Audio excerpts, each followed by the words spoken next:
Major League Baseball welcomes you to the following presentation of the Minnesota Twins.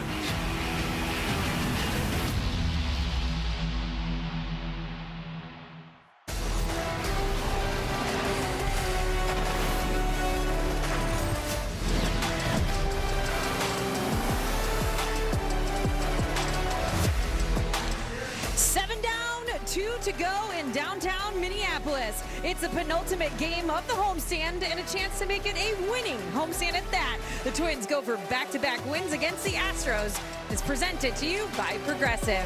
Hi everyone, welcome to Target Field. I'm Audra Martin.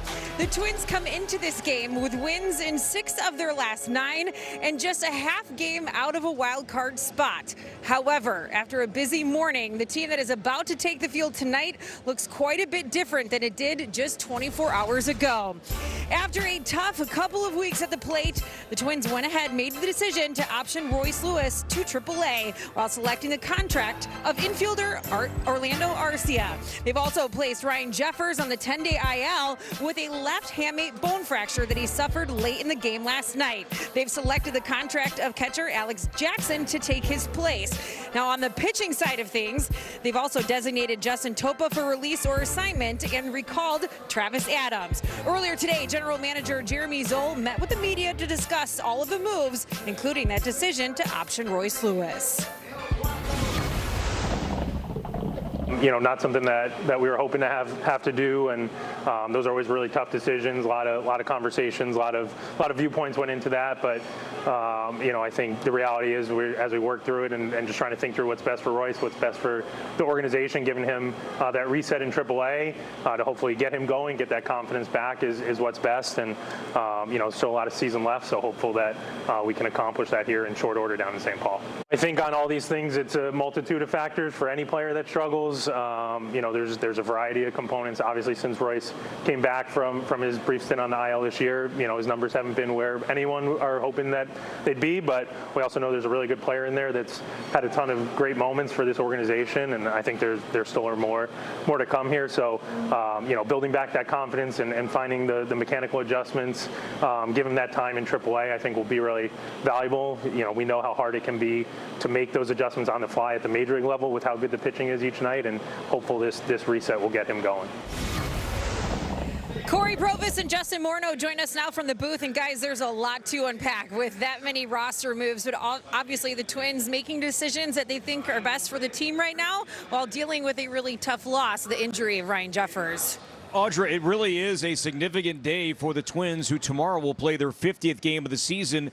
And 2 key cogs right now are no longer on the active roster. One, Morney, because of injury. The other, though, because of performance. Yeah, unfortunate for Ryan Jeffers, you know, a guy who's looking to be having an all-star season. Hopefully he'll be back as soon as he possibly can and can pick up where he left off. But for me, Royce Lewis had 2 of the most significant playoff home runs since the Twins won the World Series. So he burst onto the scene, but I think those expectations followed him. He's a 1-1 pick, so first overall, and then the expectations of you think he's going to be that guy that you saw in the postseason over and over again, and he struggled, a lot of pressure. So hopefully going down to AAA, maybe he can go down there for a few weeks, find his swing, dominate, get that confidence back, and then come back to the big league level and have a big second half. Yeah, we'll talk much more about the busy day that the Twins had in terms of the roster as the telecast moves along here tonight. But we have baseball coming up. Brooks Lee, Yordan Alvarez, Josh Bell, 2 homers last night. Game 2, Twins and the Astros coming up right here on Twins TV.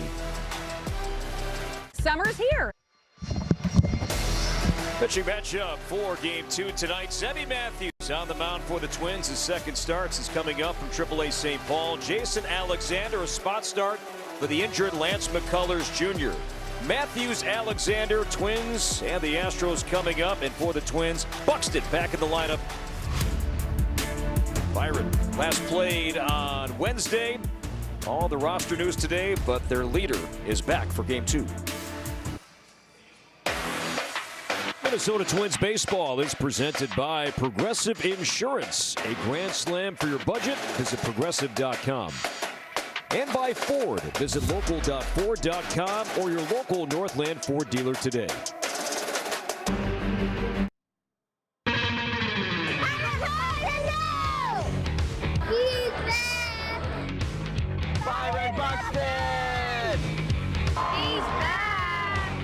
Byron Buxton wasting little time, and that is gone. Another leadoff home run. That's so exciting! As Byron swings and hammers it high and deep to left field, and gone. He's not done. Back it goes, and this one is gone. Byron Buxton, a 4-hit night. Welcome back, Byron. I'll tell you, he can get hot with the best of them, and that was a no-doubter. Go Twins! Go Twins! Go Twins! As Buxton swing, Rafaela going back to the wall, and that is gone. And there it is, the all-time Target Field home run leader is Byron Buxton.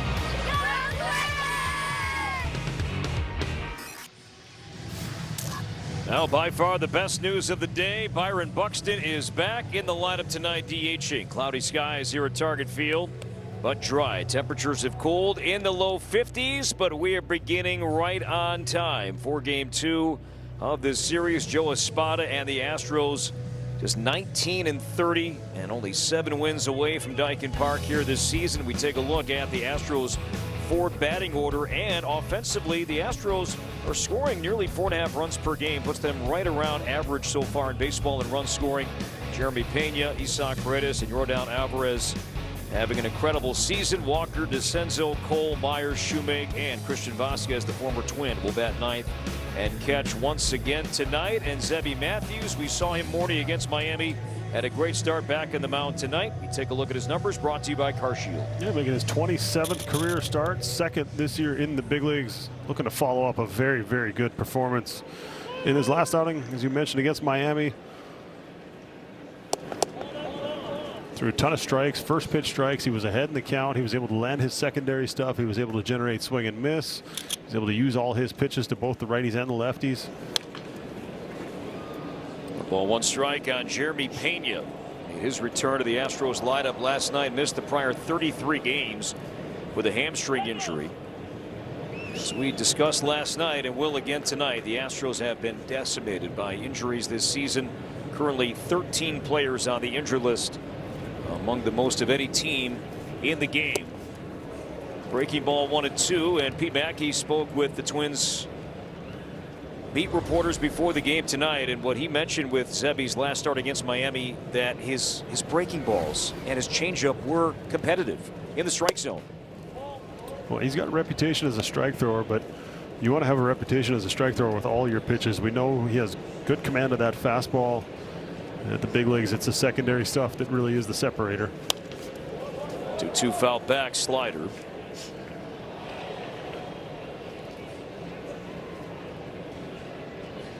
Isaac Paredes on deck, followed by Yordan Alvarez.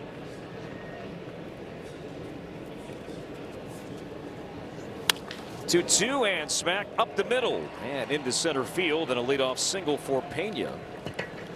0 for 3 with an RBI last night and a leadoff knock to begin play tonight.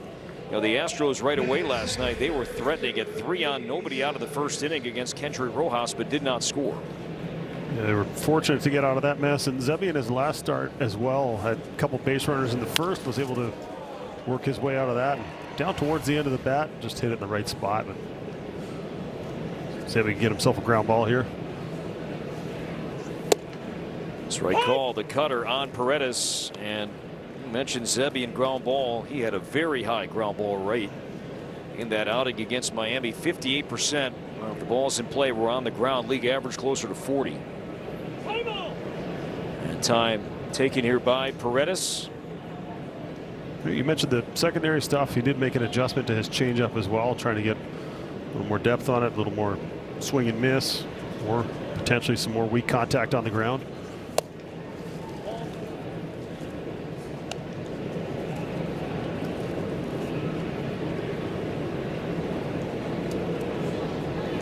Astros collectively do well against fastballs.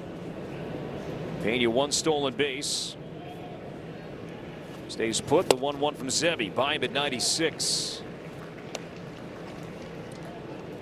It's good if he's able to miss bats and be able to throw that fastball past you. I'm not sure if he had something else on his mind or just got beat in the zone.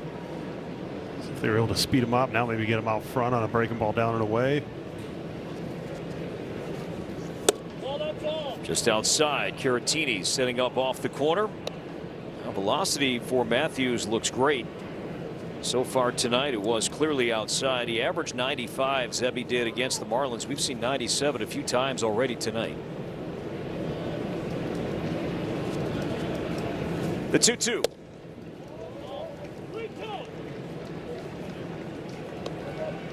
I would assume that Pena is going to be in motion here.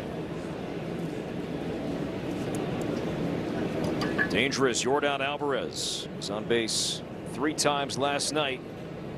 He's on deck, and Zebby thinking along that same line as you. Morty did check on Pena, but back in safely.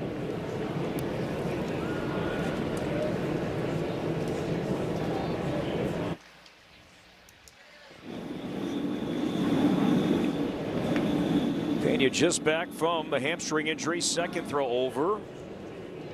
And why not? Now this is the one that gets talked about a lot. Can you get him leaning? Can you throw over a third time? Either way, he's probably going. Takes off, and the pitch, a swing, a fly ball, trouble. Left field, this one. Hammer towards the second deck, and that is gone. 2 batters in. It is 2-0 Houston on the 5th home run from Isaac Paredes. And this one, a cutter. Knew he had to throw it for a strike. Unfortunately, it was too good of a pitch to hit. Paredes knows what to do with that. Now the Astros, they have been in an extra base drought before tonight. Just 1 extra base hit over their last 2 games. Beltai and Paredes did not miss it, banging this one off the ribbon board. Second deck in left field. That was a cutter that didn't look like it had much cut to it. So base is clear, but the Twins are down 2. Now ball 1 to Alvarez, who leads the American League in extra base hits. He's second in OPS, second in slug. Missed a large chunk of last season with an injured hand. He has come back healthy and crushing. 15 home runs. Now 12 of those came in the opening month of the season. Just 3 of his 15 so far here in the month of May. 1-2.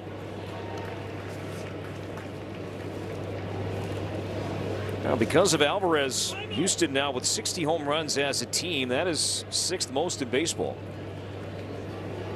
Guy on deck, Christian Walker, he has 11. But Paredes now with 5. Strike 3 call, the changeup. And Alvarez strikes out. So Zebby hit the reset button and picks up his first out tonight, striking out Alvarez 1 away. Let's go back to the pitch to Paredes. Just too good of a pitch with spin in that part of the plate. He had to throw a strike, didn't want to walk him. You don't want to face Alvarez with runners on first and second.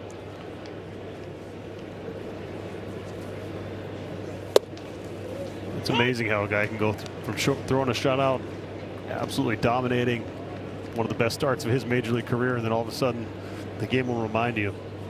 First 2 batters you face in your next start, you're down 2-0. Walker pops it up, playable for Bell. And he's got it for out number 2. So Walker is retired. As we take a look at the Twins defensively here tonight, Josh Bell at first base, Clemens, Lee, Gray at third. Victor Caratini certainly will play more behind the plate with Ryan Jeffers out, Martin, Outman, and Larnach right to left for the Twins here tonight, and Byron Buxton DHing. 2 down for Zach DeCenzo, 12th round pick out of Ohio State in 2022. 15 games last year at 4 home runs. Now 12 games so far this season, as the Astros, talking about injuries, they've had to move so many guys in and out of their lineup. They did get outfielder Jake Myers back tonight. He's in center batting 7th. Time out. 0-2 on DeCenzo.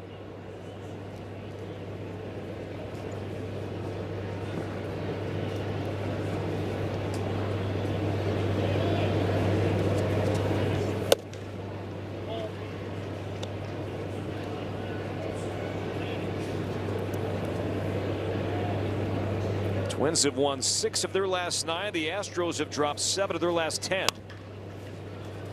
Popped up, shallow center. Here comes Outman. And he'll squeeze it to end the inning. But the Astros strike, the single from Pena, the homer from Paredes. Twins coming up, down 2.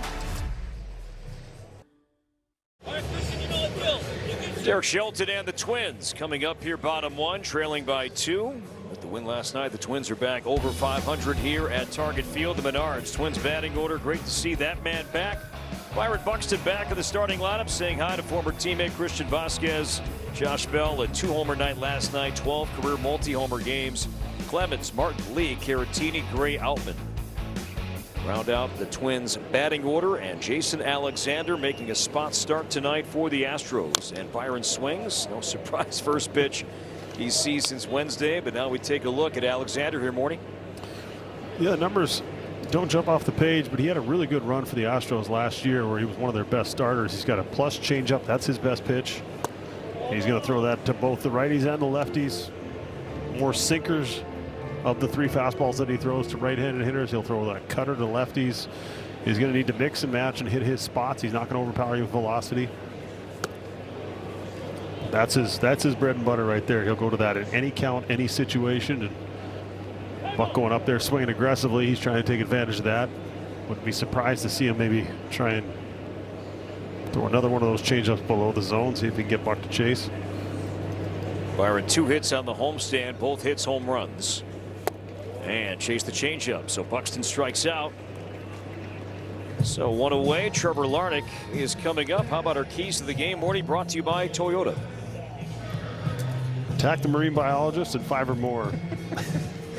Any of you Seinfeld fans out there might be able to figure that one out, but the second one, the 5 or more, that was the formula last night. Twins are 12-3 when they score 5 or more runs, and they're going to have to score at least 3 if they're going to win this one today. But just going up there, woke up this morning expecting to face McCullers. Now you got to adjust your plan, and they had plenty of time to do that. It's a little different if a guy gets hurt warming up and then all of a sudden everybody's in scramble mode trying to figure out what the guy has they're facing. And this isn't going to be a short start. This would be his day. When he was in AAA, he was stretched out as a starter.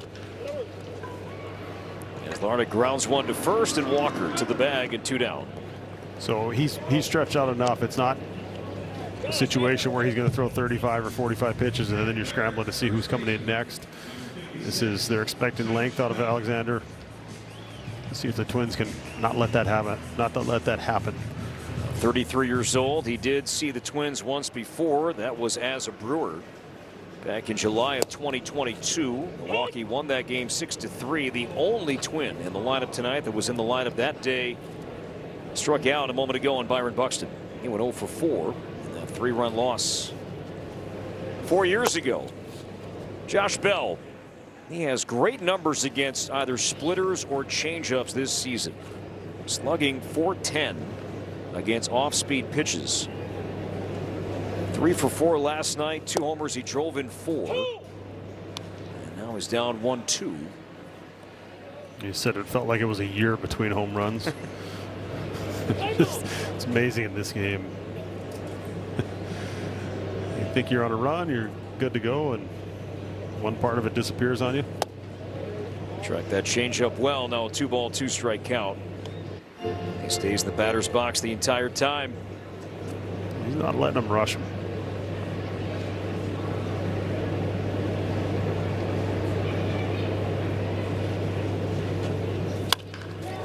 A rocket to right, sinking and down for a base hit. 99 off the bat. Stay hot, Josh Bell. Now 4 for 5 in this series. A 2-out single will keep this first inning going now for Cody Clemens. Well, hit a changeup and a fastball for home runs last night. This one, fastball, they were trying to throw that front hip sinker, running it back over. You know, he just pulls his hands in, shortens up his swing. Really nice job right there.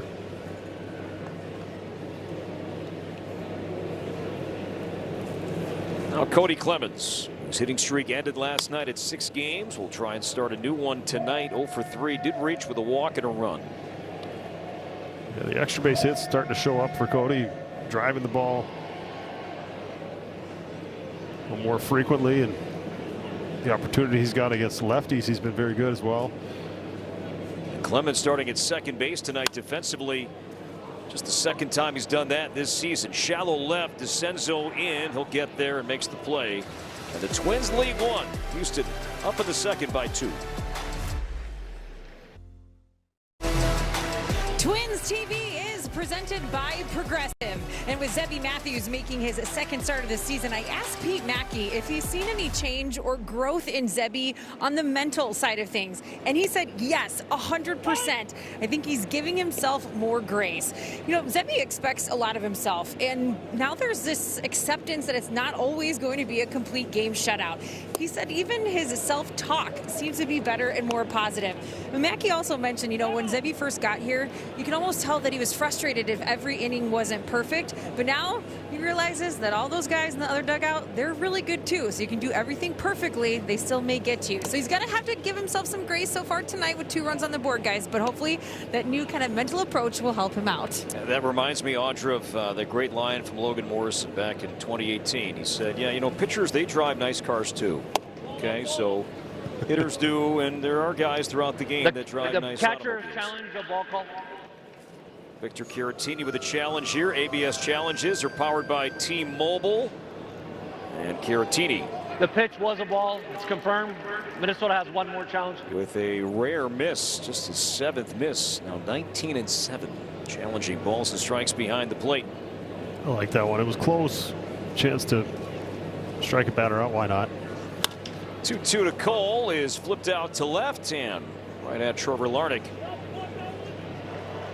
And there is out number 1 with Jake Myers coming up. We customize your policy, so when the unexpected happens, you know you're covered.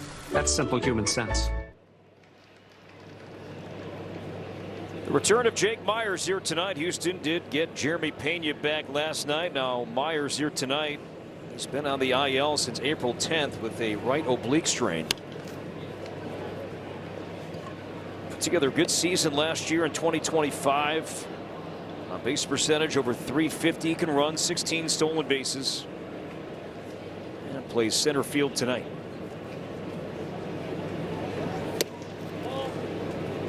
He went 1 for 16 on his rehab assignment, so you assume he's probably going to be good for a couple.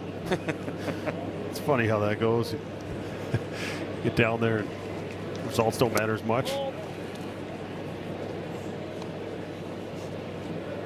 lot of obliques seems like going on. Multiple hamate injuries as well for hitters. Jeffers not the only one this season to miss time with that. Get fouled down the right field line, especially the hamate bone that came up prominently early on in spring training when camps were just opening up. Francisco Lindor, Corbin Carroll, Jackson Holliday. Now Lindor and Carroll, they came back rather quickly. Holliday's, his has taken longer, as we see target field from our Delta drone camera. Yeah, Holiday back last night, I believe he was activated. A little longer than the others, but gives him a little more time to get him going. Breaking ball, and that one missed by much, but 3-2 now on Myers. Very close. Well, I think had he not challenged the other one, he probably would have challenged that one. And both were the correct call by Doug Eddings.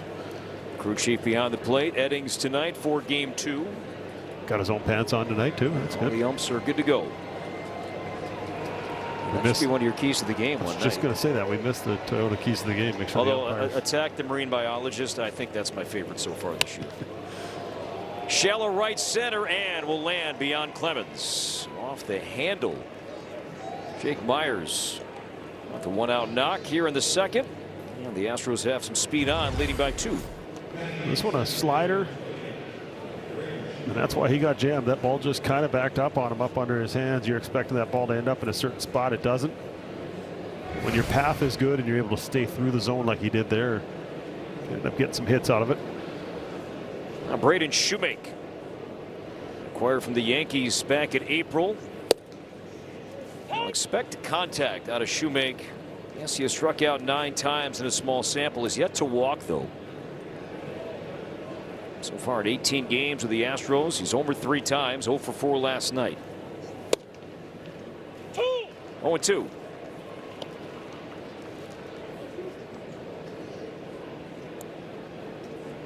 Our progressive wire cam. Houston up early. Myers at first, 1 away. 0-2 coming up from Zebby Matthews. Zebby's got 2 strikes on every hitter except for Walker, who put the ball in play after an 0-1 count. So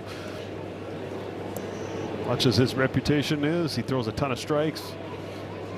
Working ahead in the count.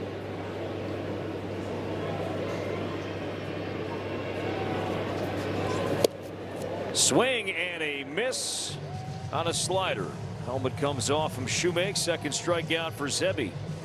And there are 2 down now for Vasquez.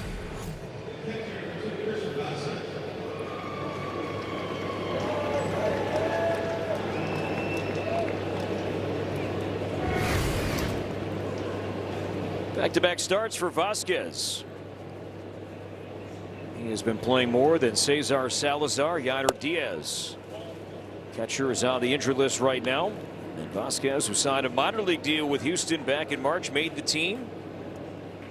Was on base 3 times last night. 1 for 2 with an RBI. Walked twice and scored a run. We're just talking last night about how fortunate the Twins were the last 3 years for the most part, in that they had the tandem of Ryan Jeffers and Christian Vasquez day in and day out for so long. And now Jeffers out for a while with a broken hamate bone. Jeffers en route to the West Coast. He'll have surgery on his left hand tomorrow. I did see Ryan in the clubhouse earlier today, and he's upbeat. Disappointed, no doubt. Slap to right, shallow, and coming in, Martin makes the play. And the inning is over. Martin Lee Caratini coming up, down 2.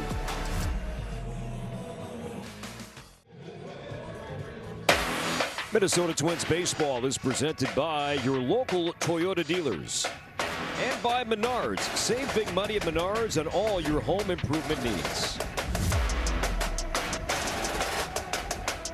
Twins down 2 as they bat bottom 2. Austin Martin down a strike on a sinker. Martin 0 for 4 last night and hitless over his last 11 at bats. Still 23 walks, tied for the most on the team. That's outside, 1-1. Average at .303 on base percentage, still a healthy .425. The former first-round pick out of Vanderbilt. To right down the line, slicing the corner, fading, foul off the sidewall. I got it, Bobby. Thanks, guys.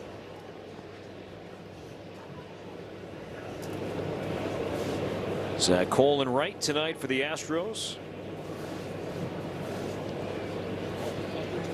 Jason Alexander from Northern California, Windsor, California, north of San Francisco. Undrafted out of college. And it has been a journey for Alexander. Mentioned that he broke in big leagues with Milwaukee back in 2022. He's been with the A's and now the Astros. And he strikes out Martin with a sinker. So second strikeout for Alexander, 1 away here in the Twins second, and Brooks Lee is coming up. Never miss a moment of Twins baseball right here with Twins TV. Stream all games throughout Twins territory and watch your favorite players live or on demand for the entire 2026 regular season for only $89.99. Sign up right now at twins.tv. And on these home Tuesdays, we welcome all of you watching on Twins TV and on Fox 9, also with Gray Television. Great to have you with us here tonight as we continue our partnership for these Tuesday nights at home with Fox 9 and Gray TV. 0-2.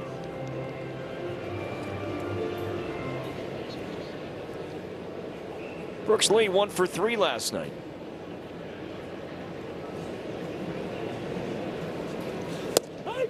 And 3 pitches, and Lee, that's rare, strikes out on 3 pitches and back-to-back strikeouts. For Alexander, quickly 2 down. Not expecting a fastball with a guy with a changeup like Alexander. You're kind of setting your sights in the top 2/3 of the zone, and you're telling yourself, all right, especially with 2 strikes, anything down, I'm just going to leave it down. And that ball just stayed on plane. His 4-seam and his sinker both have above average run, a little lower arm slot. So he's able to get that ball to run east to west.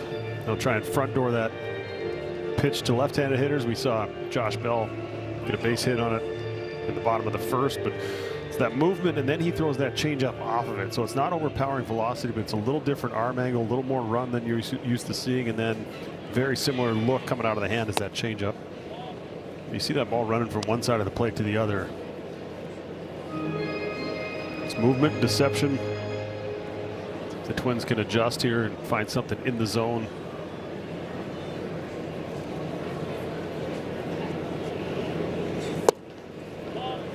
Oh, 3-0 on Victor Caratini. Spent the last 2 years with the Astros. And Caratini's role, it does change with the injury to Ryan Jeffers. And that's ball 4, and a late challenge from Vasquez. Will it be granted? I don't think so. And Catcher's challenging the ball call. now it will. You do get 3 seconds, so that clearly did come, I think, before that 3-second limit, and Vasquez was wrong. So each team is down to challenge. It is a ball. Houston has 1 challenge. So there was a bit of a pause. There was a look, and Doug Eddings did not pick it up right away, but then he did signal again. You get 3 seconds to challenge, and clearly did so before 3 seconds. So now Tristan Gray.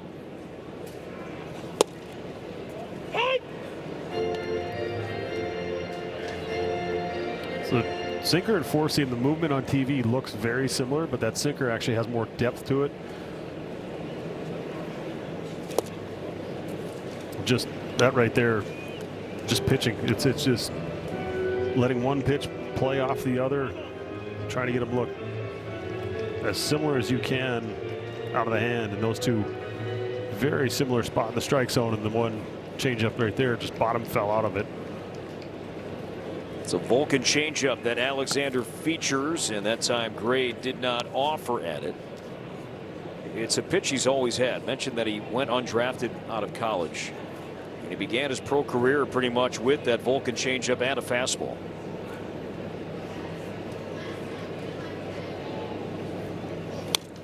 Foul back. Well, and the changeup is what allows him to pitch in the big leagues, or what helps him pitch in the big leagues with what is below average velocity in today's game. You respect that changeup, the depth and everything else that comes along with it, the speed. Wait back a little bit longer. Got it back to Alexander. Underhand flip, and the inning is over, and the Twins leave one. So Houston coming up, second time through for Zebby Matthews, top of the order with Pena, Paredes, and Alvarez due up. And Houston leading 2-0. Well, Tuesday nights mentioned, always great to be here at Target Field, to be on Fox 9 and great TV. Twins TV also means Tuesday nights Audra Martin heads inside the Twins dugout and is joined on these Tuesday home games by Twins manager Derek Shelton. Those two are ready. Audra, take it away. Thanks, Corey. All right, Derek, what have you observed from your team throughout the day today in terms of how they reacted to the news and then got ready to go back to work here tonight? Yeah, I mean, I think business is normal. I mean, these guys prepare every day, and, you know, nothing's really different. Josh Bell had a huge night last night, picked up right where he left off already with a nice hit tonight. How key can he be for this team with his leadership, and especially if his bat gets hot? Well, I think there's two things there. The leadership component is outstanding, and we knew that when we acquired him. And when he gets hot, he can get as hot as any guy in the game. Appreciate your time. Good luck the rest of the night. All right, thank you. Guys, back to you. Audra, thank you. We thank Derek Shelton for his time. Our Blue Moon bright spot focuses on the exit velo we saw Morty from Bell last night, his 2 home runs. The first one, a changeup that he got his arms extended on and almost knocked down that center field batter's eye, and then 4 fastballs in the next at bat, a 2-strike opposite field home run, and then he had the bases loaded, was responsible for the first 4 runs that the Twins scored, driving them all in, scoring 2 of them, and then picked up, as Audra said, where he left off with a hard hit single to right in his first at bat tonight. So once he gets hot, you're looking for different guys to carry your lineup throughout different parts of the season. Buck, over the last few weeks or month, has been that guy, and he would love to have some company with Bell to help him along. And that's the part of, too, that the Ryan Jeffers news, because of how well, Morty, he was playing offensively, playing at an all-star caliber level. Not just ABS behind the plate, but what he's been doing and what he's meant to the team here offensively. That's a big void to fill. Yeah, and it's guys get asked that question a lot. How are you going to pick up the slack? What are you going to do to make up for it? And I think when you get in trouble is when you start trying to replace the production. It's supposed to just be in yourself. It'll be playable for Bell and Clemens. It'll be Cody calling and catching. And Pena is out number 1. See Ryan Jeffers again is set to travel to the West Coast tomorrow for surgery on his hand. And our Postman Law injury update, a left hamate bone fracture. And look at the knob there. Look at the bat. He does use the axe handle. And part of what, not the only reason, but one of the reasons why hitters like that, it does kind of avoid for the most part, right, the hamate fracture. Yeah, it's supposed to help with not breaking that bone in your hand. You get that round, that circle knob, and there's a little more friction, pressure, whatever you want to call it, in the grip in the hand, in that area where that bone is, and that axe handle is supposed to alleviate some of that. But Jeffers, as you mentioned, optimistic walking around the clubhouse. It's not a wrist injury. It's not a tendon, a ligament. It's that bone in the hand that once you get it taken out of there, as Record told us on the pregame show, that it's something that, as we have another challenge. Minnesota's challenging the ball call. And Caratini, he's smiling. You can see that the cheeks got to go up there. He feels confident about this one, and he was. The pitch is a strike. Minnesota continues to have one more challenge. Looking at Paredes. Some sort of history there, I'm sure. You're not going to stare a guy down who's standing in the box if you don't know him. But love it. No, not afraid to go ahead and use that challenge, even though it's a third inning. You run the risk of running out of them. Feel like it can flip a count. Why not? Paredes, a first inning 2-run homer on a cutter that he hit out to left field off the facing of the second deck, his 5th of the season. Good pitch. That's that changeup. They're encouraging him to throw that a little more against right-handed hitters. Good movement, good location. He did not throw many of them to righties in his debut against Miami. In fact, he threw one. It was hit for a double. But the right on right change, the left on left change, that's something that's really taken off in the last few years. And something that if it's a good one and you have something moving in on a right-handed hitter, if you're a right-handed pitcher, whether it's a sinker, whether your four seam has a little bit of run, something that has a similar shape to it and the hitters have to respect, then you can open hitters up and you can get them to swing over the top of that changeup. Brooks late to the backhand side. He throws out Paredes for out number 2. Bases empty for Alvarez, who struck out looking in the first. And this is what the Twins are missing right now. Ryan Jeffers, and where he ranked amongst his peers, WRC plus, 2nd, wins above replacement, 4th, RBI, and the ABS side of things as well. Challenges, framing, big loss. Just all around having a good year, doing a lot of things well. Line to the right side, sinking, and that's caught in the air by Clemens. And a 1-2-3, 3rd inning for Zebby Matthews.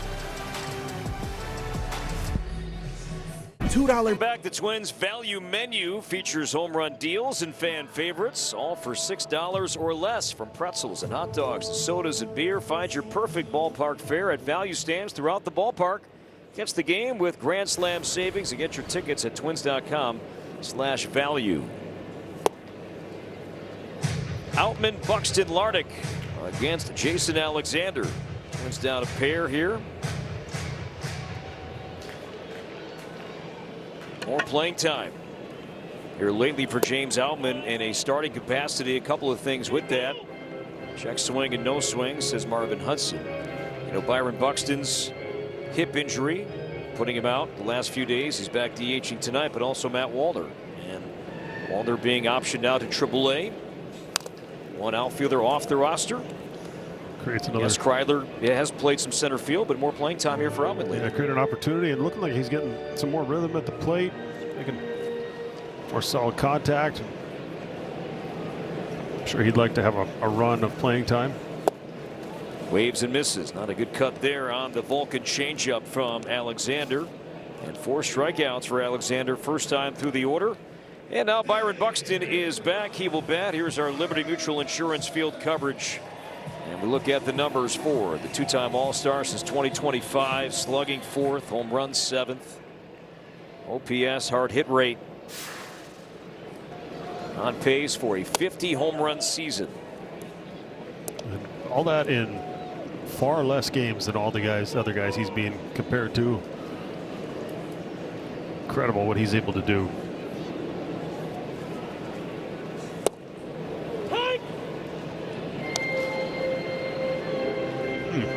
I wonder if he's got changeup in the back of his mind with how far out front he was. Some of those in his first at bat.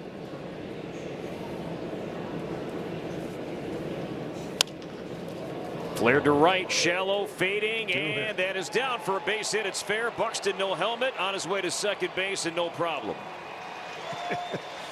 That's beautiful. So Vasky trying to counter what he assumed Buck was trying to do there, maybe thinking that Buck's going up there sitting on something soft. And so what do? How do you counter that? You run the ball in on a hitter's hands. And Buck doesn't get too many extra base hits on that side of the field, but when he hit this ball, he knew he was going to be standing on second base. And he just has that extra gear that very few players across the game have. It's 3 or 4 hard steps. He's up to full speed, and no chance of throwing him out at second on that. So now the tying run, Lardick at the plate. He pops it up. Back of first for Walker. And there are 2 down, and it's up to Josh Bell. Already a base hit tonight.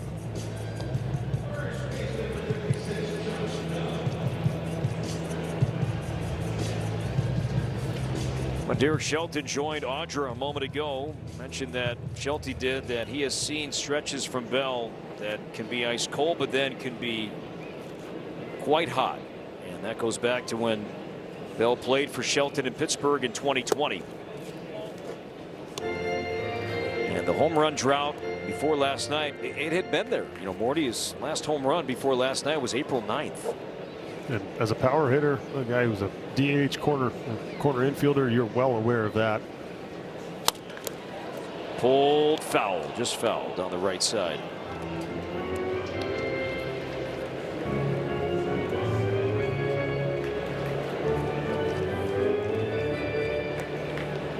Alexander in 2 outings this season in the big leagues.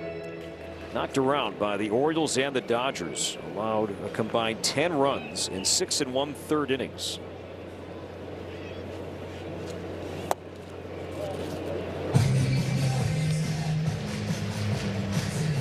Lance McCullers Jr. was going to start here tonight. McCullers, he has struggled, ERA over 6, but put on the injured list with a right shoulder injury.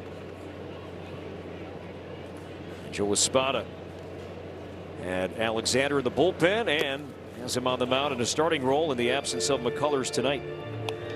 This pitch will tell a lot about which guy they want to go after and how they want to handle this. You got a base open, but you have Clemens on deck, who has power as well.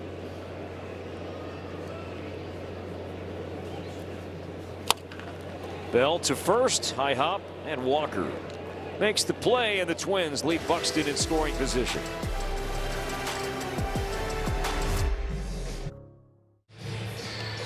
Well, in case you missed it, a busy day in terms of the roster, with Lewis being optioned out. Orlando Arcia had his contract selected. Jeffers on the IL. Alex Jackson contract selected. Justin Topa, the DFA, and Travis Adams recall from AAA. So a busy day in terms of transactions. And there's some rules that exist. You can't. This is to stop teams from just sending pitchers up and down, kind of using AAA as a revolving door. So if you're going to bring a pitcher back up, he has to be replacing an injured player, and it doesn't have to be an injured pitcher. So the move technically was Adams for Jeffers, being that Jeffers went on the injured list. So that's how they were allowed to bring Adams back after he wasn't down in the minor leagues for 15 days. So technical stuff there, but a lot of changes, a lot of moves. The Royce Lewis move, somewhat surprising, but also somewhat expected. I guess both things can be true. Yeah, it was the first overall pick, has had a ton of success in the big leagues. The biggest home runs that the Twins have hit in the playoffs since the World Series. A lot of positives there, but just it's been a struggle, and it's been an even bigger struggle recently. A little reset might do him some good. Hopefully get some confidence back. I enjoyed your conversation on Twins pregame with Jim and Anthony, and you guys went through all the moves. And a point you brought up with Royce was the other day as Walker sends it high and deep to left. This will send Larnach back, track to the wall. Larnach has a play right up against that beautiful Twins TV sign at the base of the wall in left center.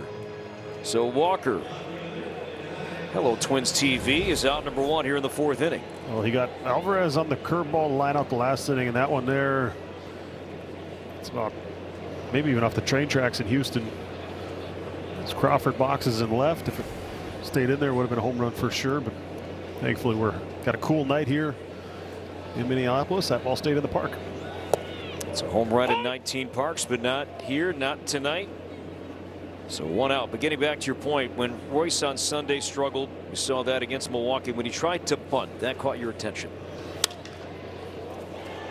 To the right field corner, Martin finds himself at the wall. That's in play and off the wall. Plays the bounce well, fires into second base, and it's offline. And a double from Zach DeCenzo here in the 4th inning. Good contact here.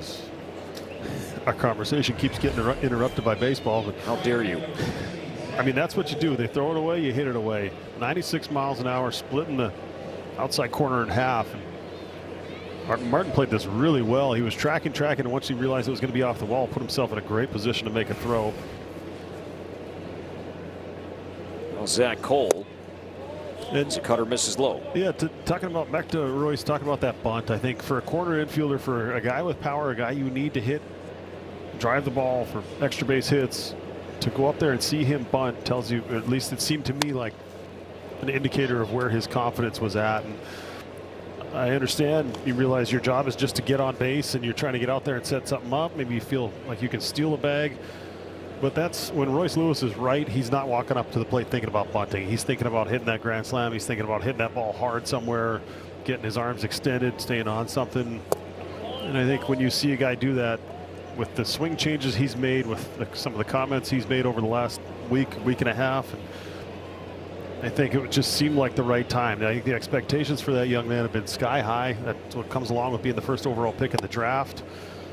And then the performances he had early in his career, hitting those home runs, got everyone's attention. He's got charisma, he's got that smile, he's got that, that thing that draws your attention to him. And unfortunately, performance just over recently hasn't matched what the expectations are, and that's tough to live with as a player. And sometimes that little reset, you go down with the mechanical changes and then get a little confidence.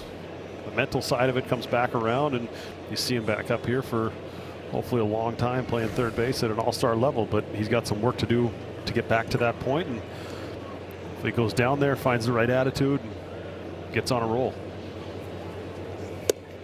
Strike called on Jake Myers, single to center, his first at bat in a big league game since early April.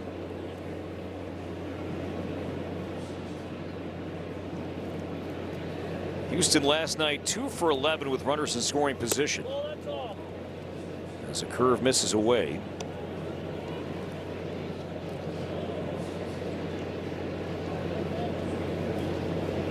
DeCenzo at second. Myers at the plate. Now the 1-1 from Zebby Matthews.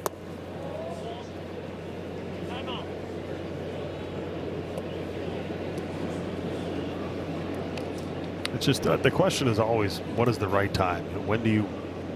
How long do you give someone, new hitting coach here, whether there's some changes made there, whether the changes he made in the offseason, how long do you need to give someone to see where they're at? And I think the confidence part, the mental side of it, is probably more important than the results matter. Of course, it's the big leagues and your job is to win games, but how are guys handling failure? How are they handling going through the struggles? And sometimes it just gets to a point where you need to just help guys help themselves. 2-2 to Myers. To right center, Martin makes the adjustment on a knee and grabs it to end the inning. A DeCenzo double. They leave him 2-0 Houston. You call the plays with the My Twins Choice membership. Choose from a variety of seats and games that are right for you and start unlocking benefits, including up to 25% off concessions and tickets. Sign up today at twins.com/mytwins. Clemens, Martin Lee against Jason Alexander. No runs on 2 hits so far against the veteran righty. Making his first start of the season for the Astros' 3rd appearance this year. 7 starts at AAA. Alexander's ERA was over 5. Clemens flied out to left in the first. 3-0. Green, especially with a guy with a good changeup. I'm green light here based on the fact that you want to hit a fastball off this guy. There's a good chance you're going to get one. Now 3-1, we saw him in Bell's at bat, throw him a 3-1 changeup. A little different situation, runner in scoring position, base open. But that's his bread and butter. That's the pitch he likes to go to. So now you have a decision to make if you're Clemens. Do you sit changeup for the next 2 pitches, or do you stay on fastball for the next 2 pitches?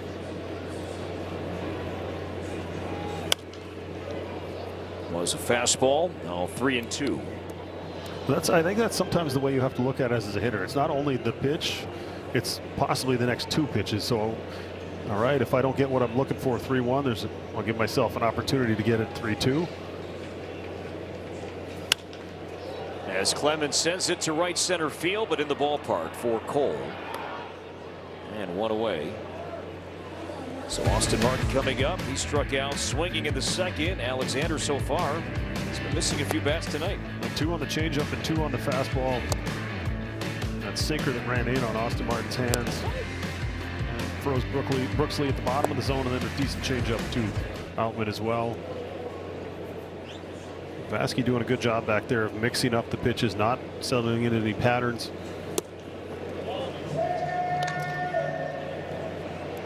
I believe that's the first sweeper he's thrown. So Vasky just trying to keep these hitters that second time through the lineup, a little different look.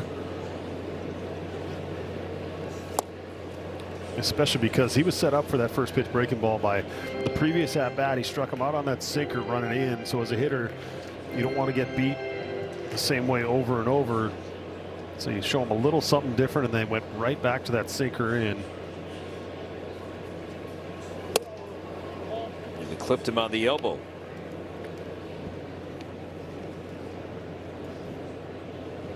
Almost old school in a sense that we're not going to show the hitters everything the first time through the order. Second time through, then we'll start mixing a little more.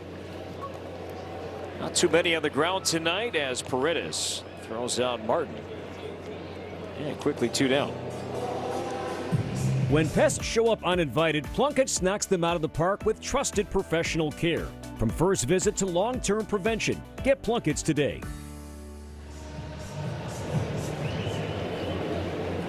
The Twins have done a good job, Morty, to your point about talking with each other. Certainly when they're seeing a guy for the first time and how the offense has fared better that second time against the starter on a given day or night. You go in with the game plan, and then you adjust to what the game is telling you, what that pitcher's showing you. And you're right, communication is a huge part of that. Whether it's right-handed hitters talking to other right-handed hitters, whether you're, because the sequence is different, the way they approach different sides of the plate matters.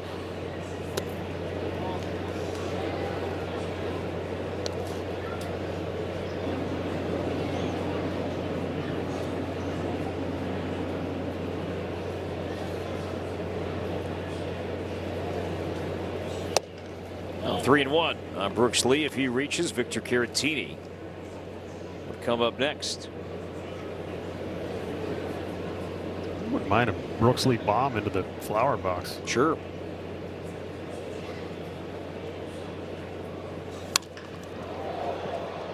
To right, some carry, sending Cole back, jumps up, and that's off of Flo. And Brooks Lee never stopped running. He's going to make third base, standing. Very close to a call there, 33, but 22 with a 2-out triple here in the 4th. And about 8 feet to the right. He would have been trotting around the bases instead of sprinting his way into third, but Good fastball count. You're down by 2. He doesn't want to walk you. So he tries that front door sinker. He struck him out looking on a fastball his last time up, and that's why this is a tough right field to play. As we look at a quick triple, let's see if they can find a way to get him in with 2 outs here. It's up to Caratini, who walked in the second. So the Twins back-to-back extra base hits.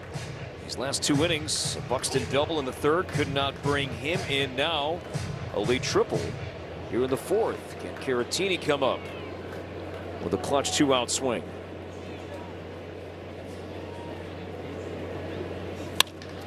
To right center field, and caught by Myers. Good first step, track that one down to his left, and the Twins strand Lee at third. Welcome back. Statcast 3D is powered by Google Cloud. We take a look at Zebby Matthews and his 4-seam fastball velocity. Morty is up here tonight. A little extra gear. We've seen him at max velocity, throwing the ball very hard.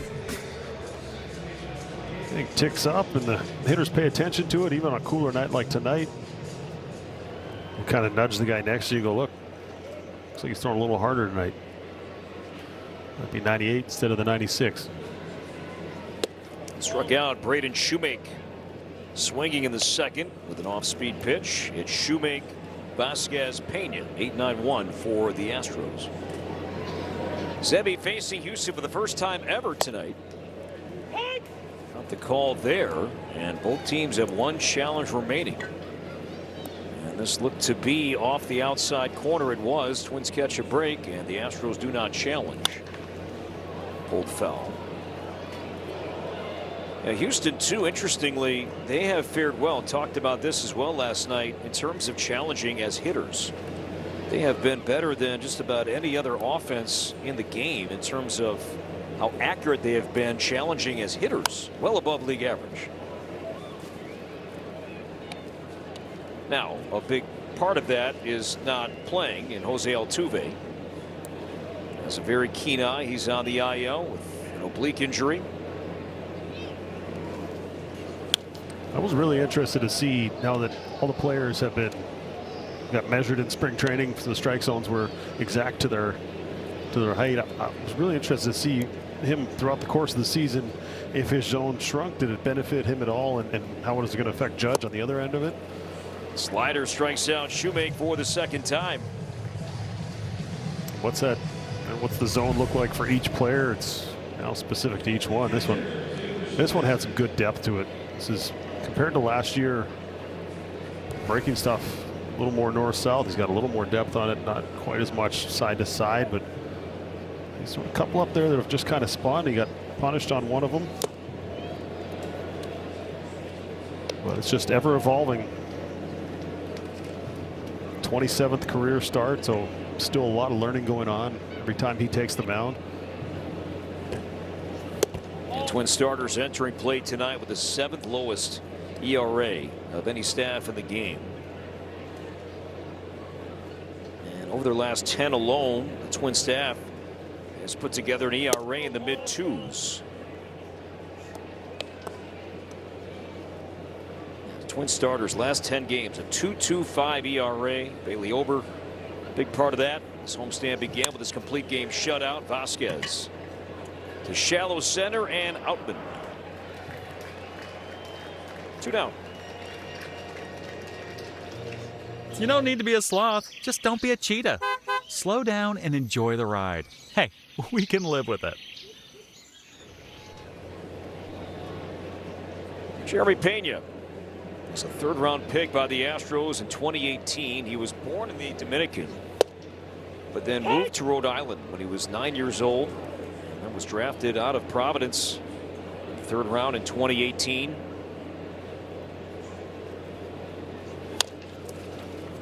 It's a fair ball from foul territory. Gray's long throw. Bell comes off the bag, but Pena's safe. Too much speed going down the line for that. Would have been a tremendous play had he made it. This is kind of really your only option. You're not going to have time to plant and throw, so you just throw it across, make that good long throw, long hop. But as we saw, Pena not even in the picture. And that second bounce too. Topspin picked up some more speed. And Gray able to get there to limit Pena to one base, and now Paredes has the biggest swing so far tonight. A first inning 2-run homer. His 5th of the season.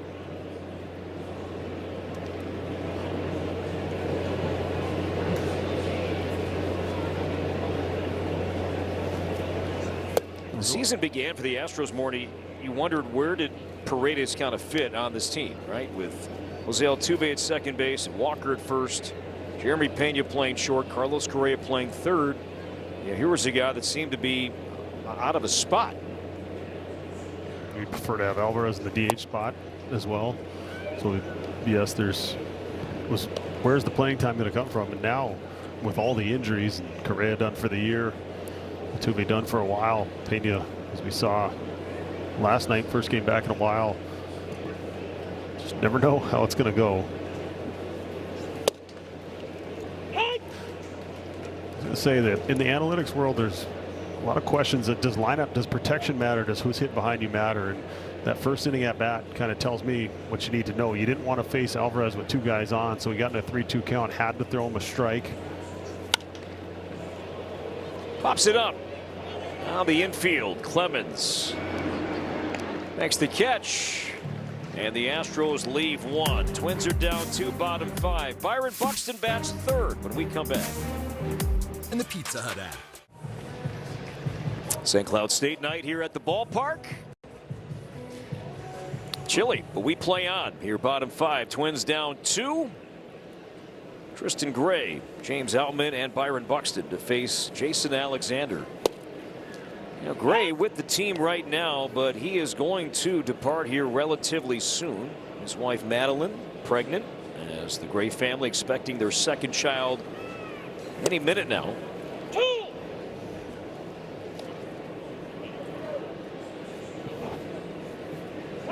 Already daughter Wesley, who was born in March of 2025.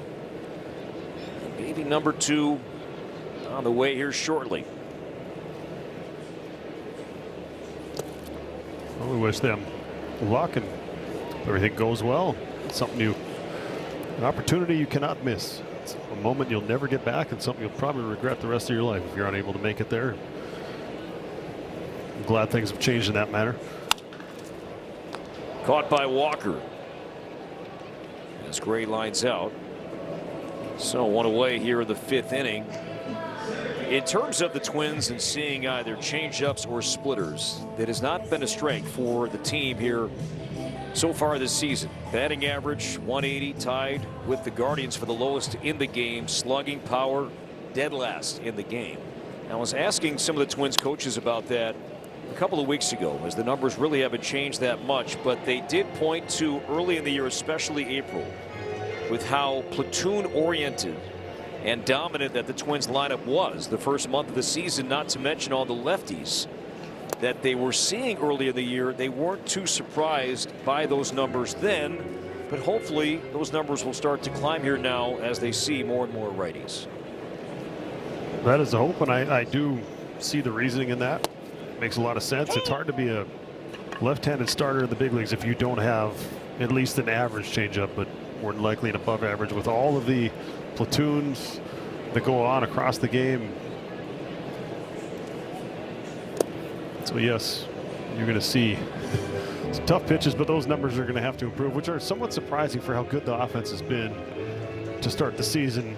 Ability to draw walks and base runners and everything else. And once McCullers was scratched, you could see why it was probably an easy decision. One up right side, flagged by Shoemake. That was a changeup. And there are 2 down, and Byron Buxton will bat. He is 1 for 2 tonight. We showed you what Alexander is doing tonight in terms of usage, and comparably to Bailey Ober, Alexander in his 2 previous big league appearances this season, changeup 1, and then the rest, where tonight he's been more four-seam fastball. And then change up 2.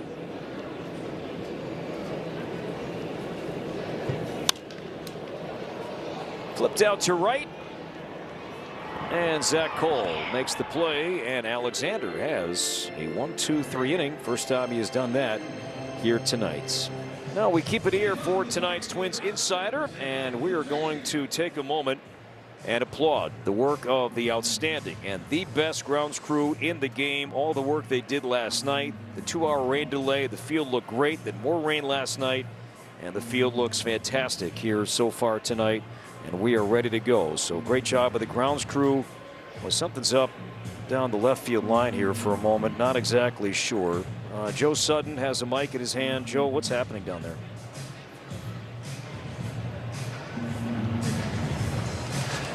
All right, fans, I'm here with Darius and Dante from Top Flight. Now, y'all got a big announcement. What's the big announcement? Do. Our big announcement. What's going on? Oh, my gosh. Top Flight. Every Minnesota Twin fan, as a matter of fact, the entire state of Minnesota is nothing but a bunch of pathetic losers. Friday night, July 10th, AEW is hosting Brawl in the Ballpark, and I'm going to get the job done. Sodom, you see something you like? Let's go.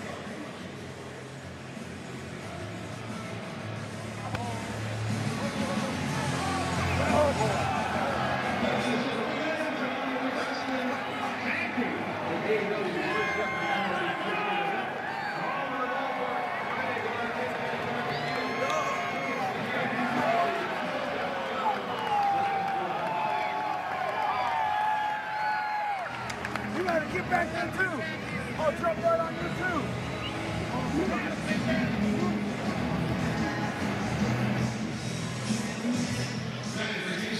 Post-game wrestling event coming up July 10th. All Elite AEW Wrestling is coming to Target Field. The Brawl in the Ballpark on July 10th. Twins.com/brawl. And VIP passes are available for a post-game wrestling event. AEW here at the ballpark coming up in July. Business Love it. is about to pick up. Jim Ross. I was a big wrestling fan in high school. Man, that's awesome.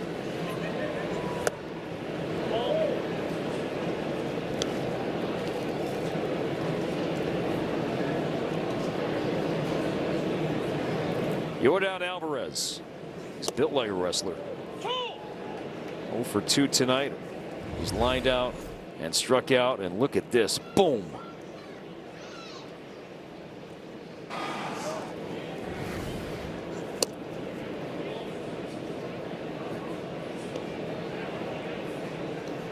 Kids, don't try this at home. Specifically my kids. Now 3 balls and 2 strikes and Alvarez. Walker on deck, and then Zach DeCenzo due up third.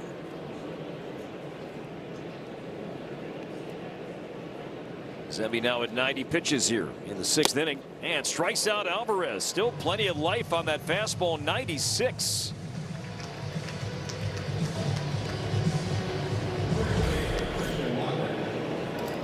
Well, 5 strikeouts, the last 3 coming on that fastball, and just reached back. A little extra in the tank, and you're right. 91st pitch of the game, still plenty of life in there. So Alvarez there at the end. That's one he did not want to swing at, but could not hold back.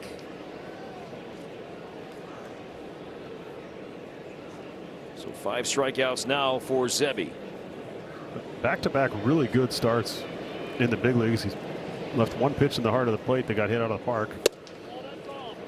And a night when the offense hasn't done anything yet, he's given them a chance. And I think you mentioned the starters numbers earlier. That's really all you ask from your starting pitchers. Give us a chance, keep us in the game, give us a chance to come alive, and they've done that the majority of the year. The starting pitching has been very, very good. So Travis Adams in the bullpen warming up. The Twins tonight playing their 49th game of the season. So you look at it, okay, almost 50 games in now. Strengths, weaknesses, and the starting pitching absolutely has been a strength. Andrew Rojas looked great last night in a starting role. It's outside. You see Doug Eddings threw that ball himself. That was not Caratini. That was Doug Eddings just whipping it back to the mound. There's some catchers that absolutely hate that. Giovanni Soto was like that, right? Ground ball back to Zebby. And ooh, that was interesting, but they get the out. What did TK used to say? I don't care how it looks, but make the play. That's right. I'm not sure TK would have been applauding this one, but they got the out. The other thing he used to say is, never expect a good throw. Those guys, he always said, those guys come off the mound, you never know what the ball's going to do. They get on the flat ground, whether they throw it overhand, underhand. Just be ready for anything. If they hit you in the chest, it's easy.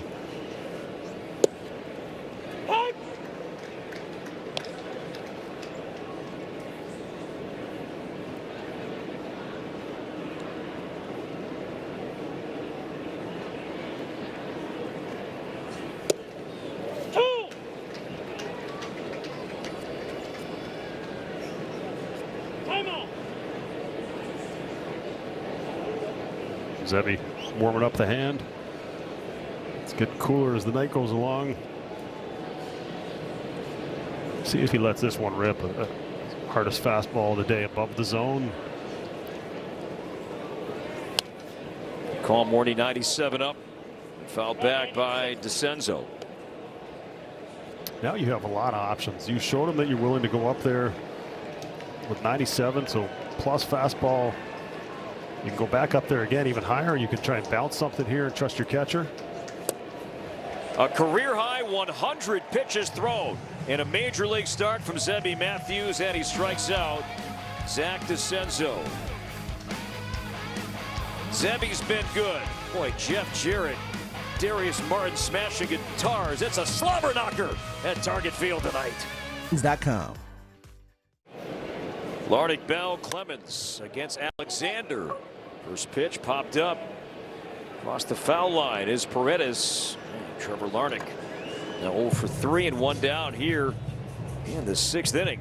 Twins have yet to salve Alexander. Pete Mackey chatting with Zebby Matthews. 100 pitches here tonight, a career high in a major league game. For Zebby, 6 strikeouts, no walks. Back-to-back really good starts back in the big leagues. Yeah, 1 walk, 11 strikeouts combined in those 2 outings. Dominant in his first one. That one, or this one, he's been good. You're hoping to get a couple of base runners here, maybe get him off the hook for how well he's pitched.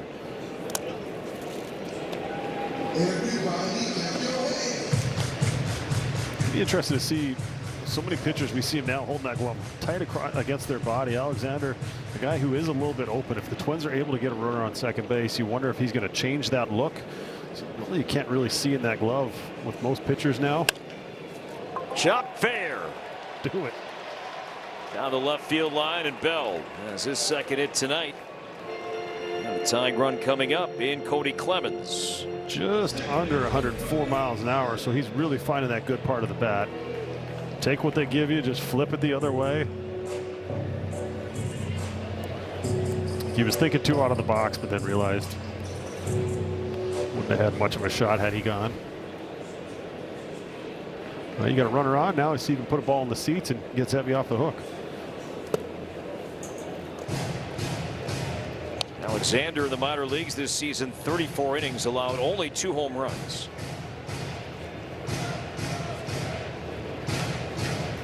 Cody has flied out twice.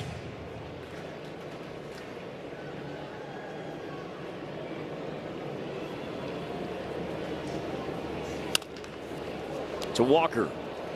Second, and Pena did keep his foot on the bag, but no chance for a return throw. So Bell is out, Clemens is safe, and here comes Austin Martin. This is a good play by Pena here. Tough play for a shortstop on that read. As Bell comes in, he's running way in on the grass, and very fortunate. I like this play by Bell. I always wondered why guys would slide. Go in, stand it up, make it, throw it over your back, especially if you're a big target like Bell. And I think that did lead to that throw off line, then unable to turn the double play. See if the Twins can take advantage now. Austin Martin 0 for 2 tonight. And 0 for his last 13. And then right now, batting average now is under 300. And the OPS below 800.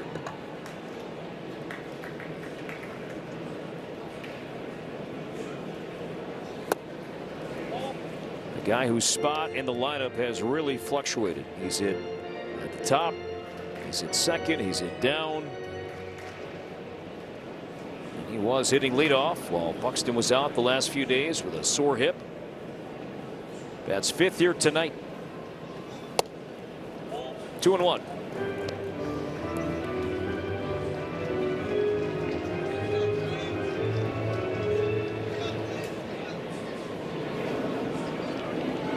See that smile from Zebby. He pitched well.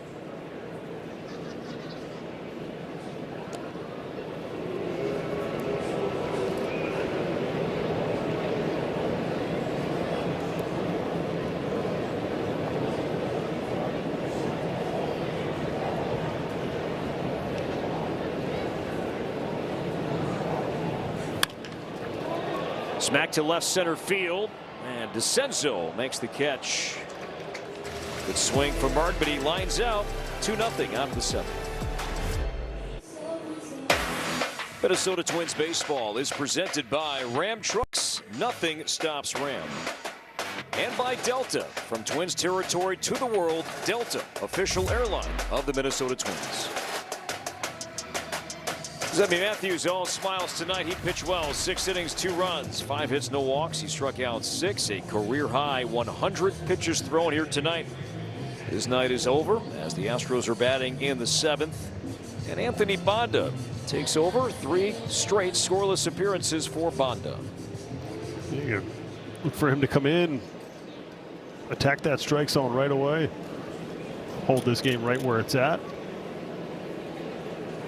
So Cole showing bunt, pulls it back. Cole, Myers, and Shoemake.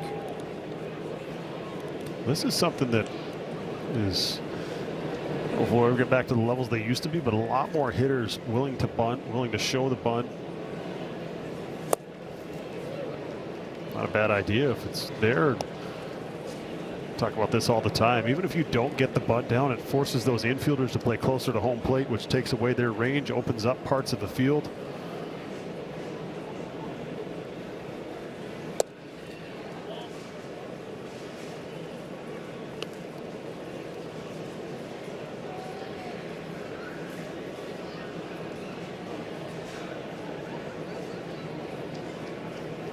Bond is 2-1.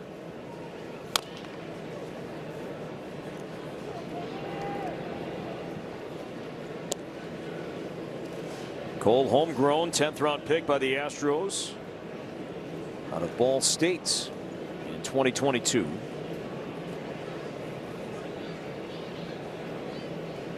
Doesn't get too many chances to face left-handed pitching.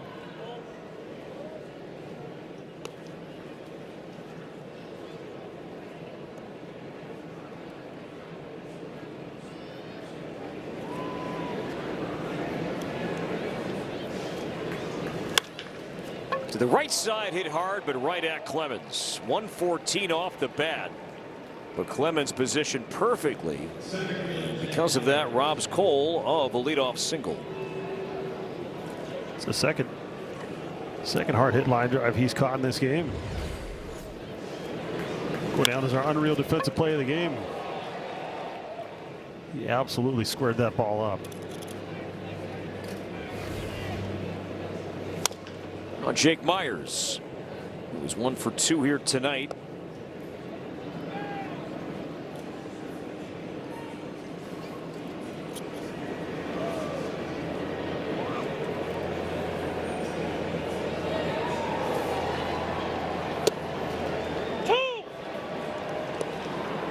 Former Twin Steven Okerts having a good season. He's warming up in the Astros pen. Twins have Lee, Caratini, Gray due up in the bottom half of the 7th.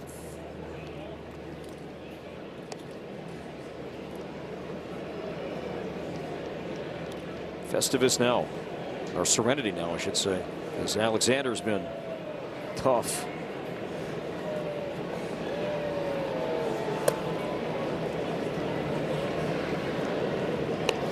sure he's never heard it before. No, I would imagine every time knuckleheads like us throw out every possible George Costanza line imaginable. Do you think gets used again, that Serenity now more, or the next road trip where we're going, where the Boston accent? Well, we get fined for doing that. We go to Boston. Our stage manager, her name will come to me here in a moment. Kelly. It is Kelly. It's exactly who it is, and she does keep a jar, and she finds the out-of-town crews for how often and how poorly they do Bostonian accents. The wicked awesome accent. Yep. What do you drive to Fenway? I'll give you a buck you can put in the jar for me.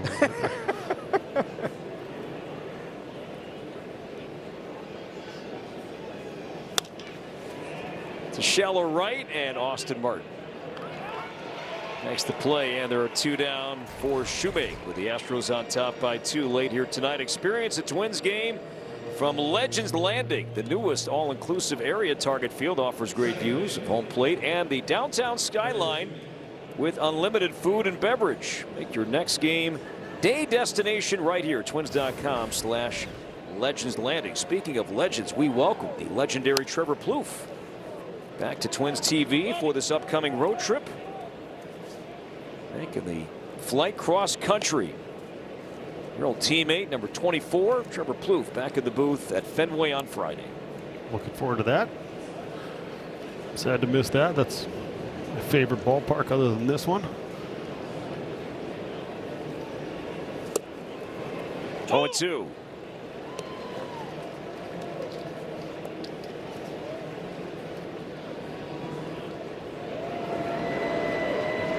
Over their last 8 games, the Twins bullpen also with an ERA under 3.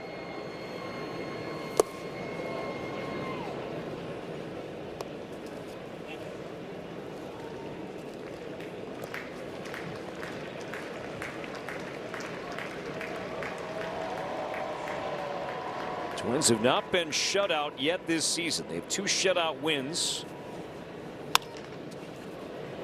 2 Hopper, 2 Cody. And he makes the play on Shoemake to end the inning. 3 up, 3 down for Banda. We stretch. Twins down a pair.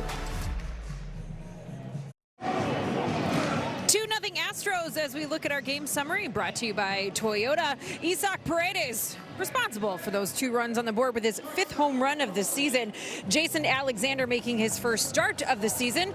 6 scoreless innings tonight. 4 hits on the board, 4 strikeouts as well. Zebby Matthews, start number 2, solid. Gave up a couple of runs on that home run. 5 hits overall, 6 strikeouts in 6 innings, and a career high 100 pitches. And guys, now an old friend out on the mound for Houston. Audrey, you're right. Team leading 23rd appearance for former Twin lefty Stephen Okert, now in his 2nd season with the Astros. It's going to be slider, 4-seam, not much of a surprise of what he's going to throw. More sliders than anything else.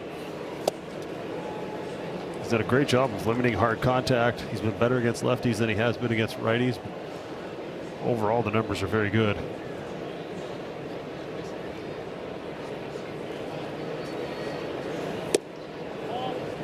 2 ball, 1 strike count, and like many in the Houston bullpen, Morny, a high walk rate.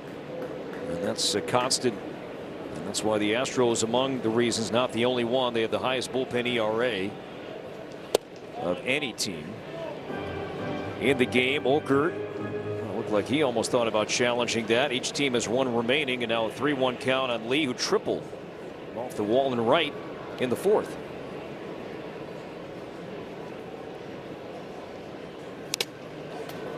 Slider took the mask off of Vasquez. The catchers will tell you it's better if that happens than if it stays on and it squares them up. It takes some of the impact away, but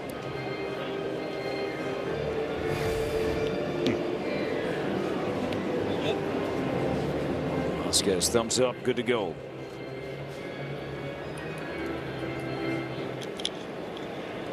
Vasquez from Puerto Rico. Caratini on deck from Puerto Rico, and there is Orlando Arcia. Looks like he is about to make his big league Twins debut, as Tristan Gray's spot is due up 3rd. Younger brother of former Twin Oswaldo Arcia. Former teammate. After wondering, have there ever been a pair of brothers to play for the Twins? The answer is yes. We'll let you sit on that, though, until it becomes official.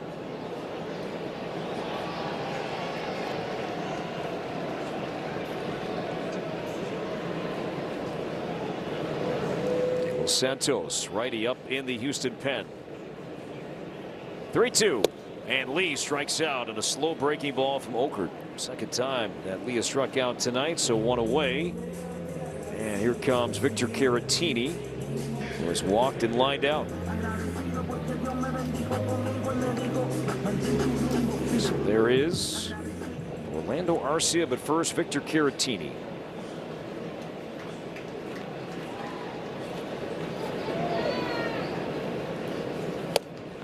Caratini tonight starting behind the plate for the 19th time. He's on pace for 64 starts behind the plate. That would be the most he's had since the 2021 season when he started 87 games with San Diego. All these numbers will change just because of the rate at which we expect to see Caratini catch now with Ryan Jeffers out, even with Alex Jackson on the active roster.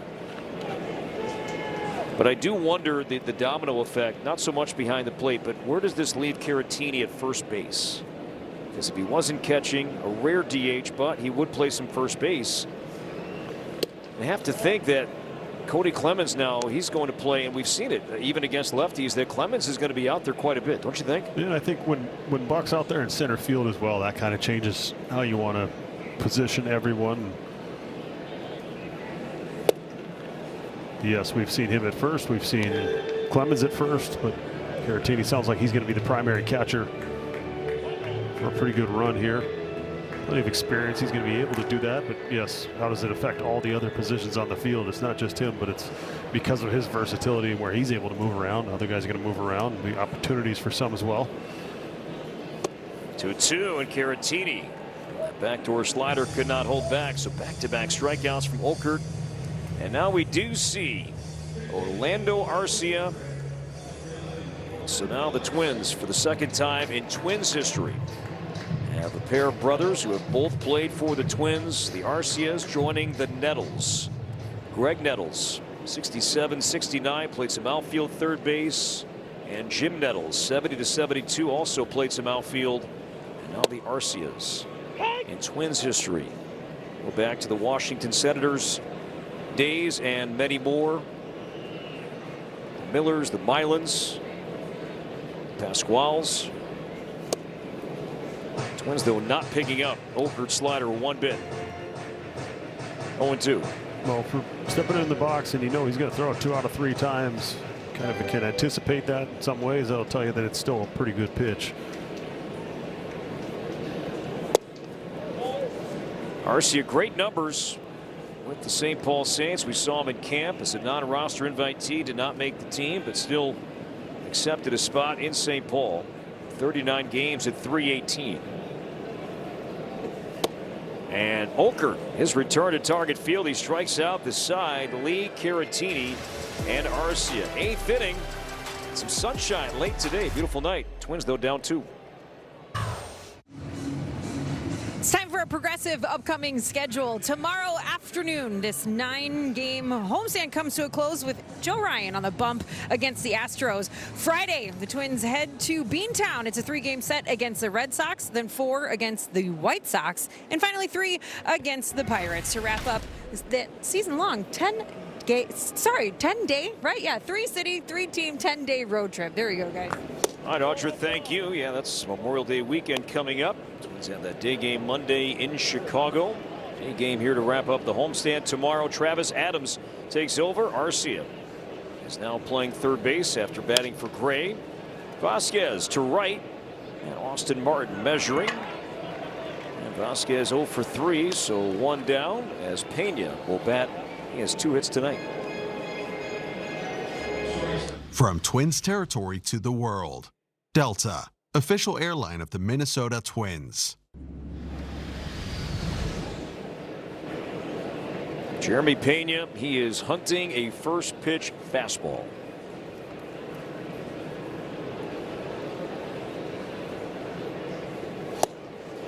So a Cutter off the outside corner, did not expand, ball one.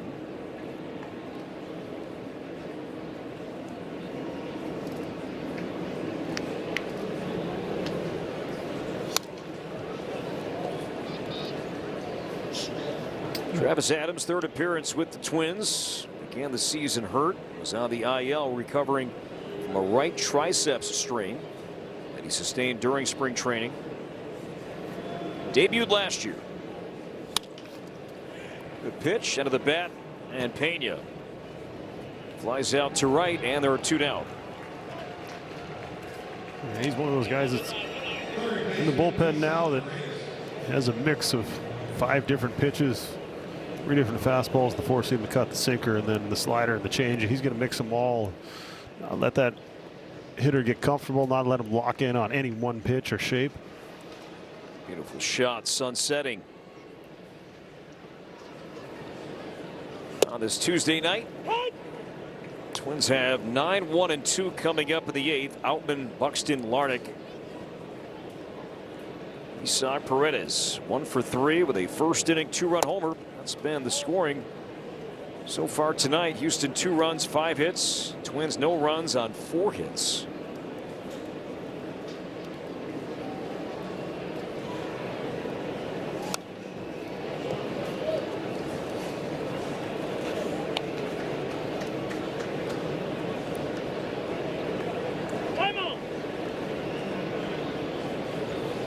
Paredes will take his timeout.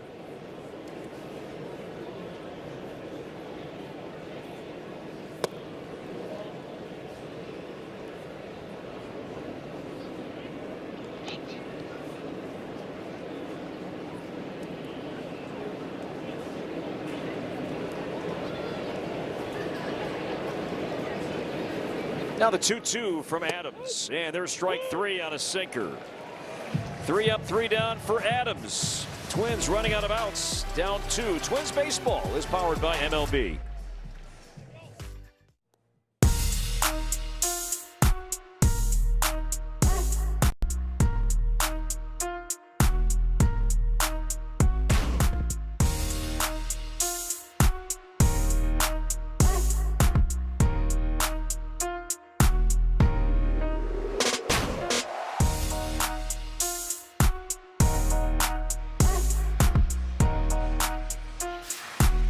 That swing from Isaac Paredes back in the first inning is the difference here tonight.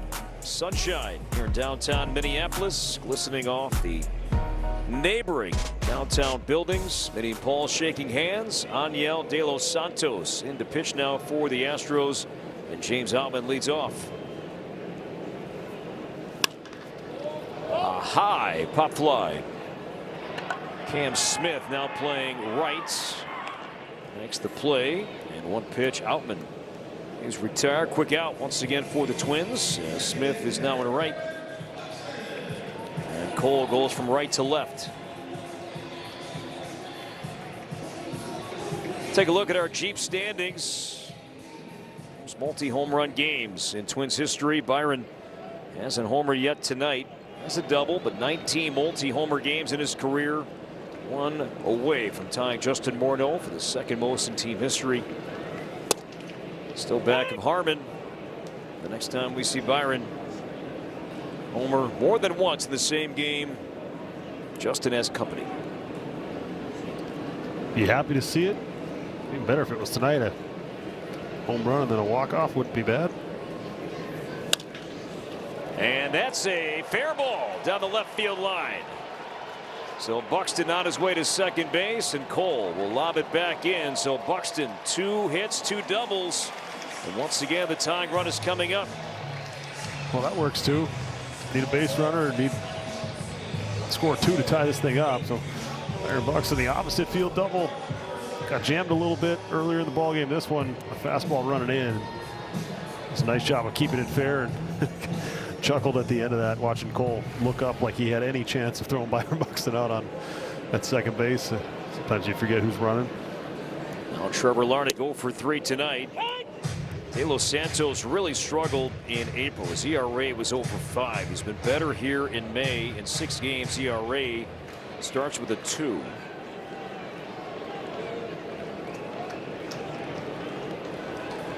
It's a good changeup.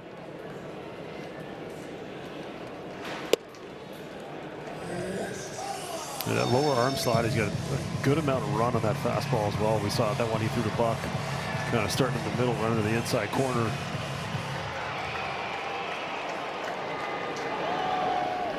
One out, Buxton at second base.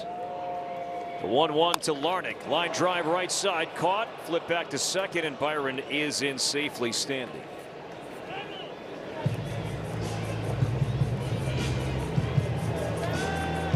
So 2 down, it's up to Josh Bell. Let's watch Byron head back to second. Freeze and a line drive, right, Morning? That's right, and then proximity to the ball is how far you get off the base. Thankfully, he's got that quick first step where he's able to take that shuffle and make his way back.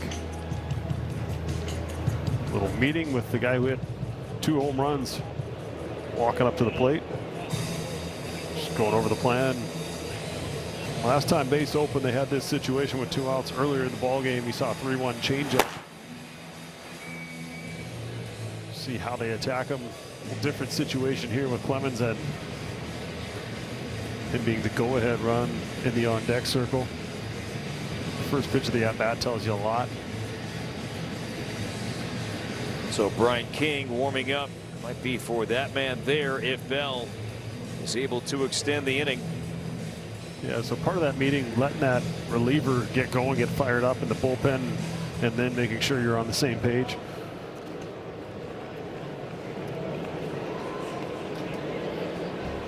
Two down.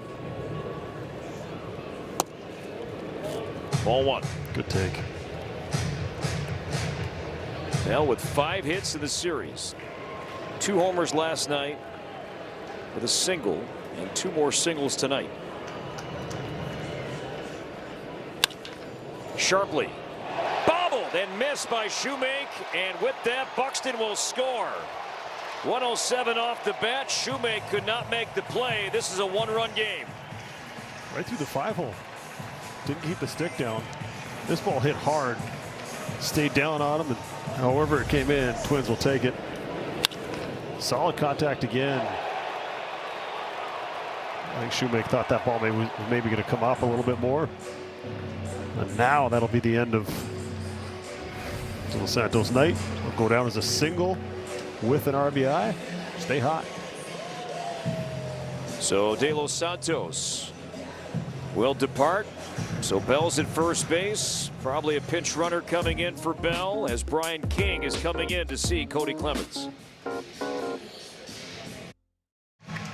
Buxton and Bell putting the ball in play, and the Twins have 1. And Ryan Kreidler running for Bell at first base. He's the tying run. Cody Clemens the go-ahead run at the plate, and Brian King with strike 1. Lefty on lefty here with 2 down. 4-seam sweeper, sinker, occasional changeup, but Clemens has hit lefties well this year. Foul hung on to by Vasquez, and King also was allowing almost a 270 batting average against facing lefties.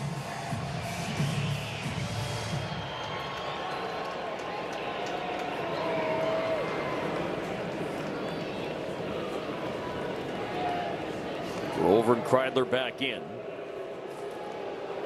Twins bench, Kreidler, now Keyshaw and Jackson, as Arcia is already in the game. Now Kreidler in the game, so just Keyshaw and Jackson.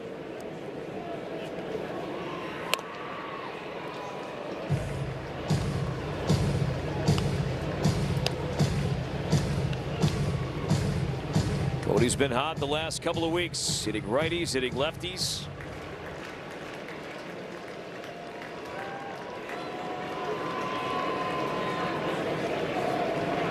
Kreidler runs the 0-2 pitch, fouled back. He had a pretty decent swing on that ball. Kreidler going first move. King, interesting. No look as a left-handed pitcher. A lot of times they'll give something away, whether when they turn home or if they're looking towards first. There's different tells you can see, but just elected to stay locked in on that target. Try not to give that runner anything.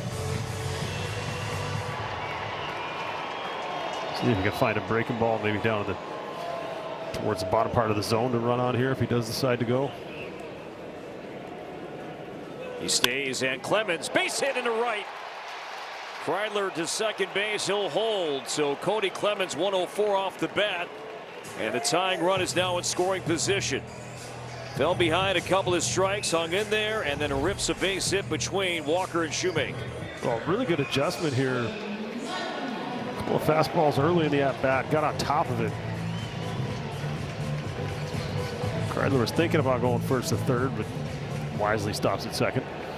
Good job avoiding that baseball. And now Austin Martin. Now would be the time to snap an 0 for 14. Had a good swing last time up, but lined out to left. And ball one inside.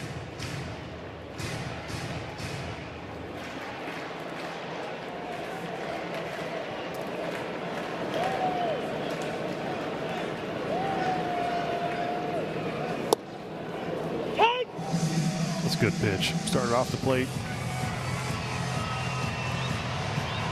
Get yourself back in the count, but we've seen Austin this year when he's been going good. It's a lot of base hits up the middle, big part of the field.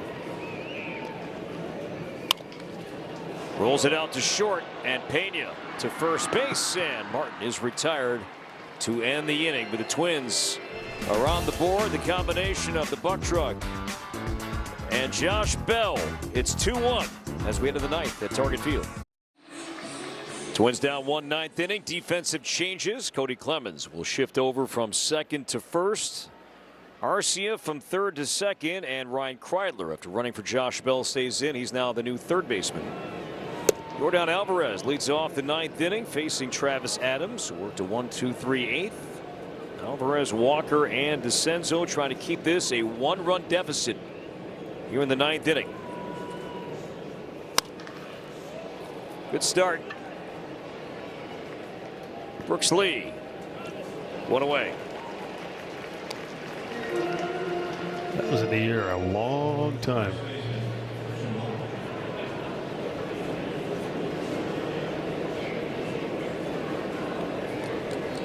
And now Walker. He's 0 for 3. Twins 9th inning do up Lee, Caratini, and Arcia. That big league pop-up. Before there was all the metrics to be able to measure hitters. I remember talking to the scout who drafted me. He said they would put the stopwatch on a pop-up, and that could measure how much power you had, how high that ball went in the air. For power potential, like what that could translate into? Yep. So hang time on that pop-up and how long it stays in the air was something that one way they used to see. If you only get to see a high school kid a couple times a year and got good numbers on the year, but you don't really see him produce in those games where you have eyes on him. There are certain other ways they used to use to measure hitters. Now we've got exit velocity and all of those types of things. Remember Paul Mahler talking about Brian Dozier a long time ago, and Dozier became a power hitter, home run hitter at the big league level, and what he looked back on during Brian's minor league career wasn't his home run totals, and that's a leaping catch made by Clemens. And Walker's out number 2 was the fact he would look at Brian's doubles in the minor leagues and what that could lead to as he matures and he grows and ages and gains more strength. But doubles were kind of a good indicator that he, and I'm sure it made sense, would lean on.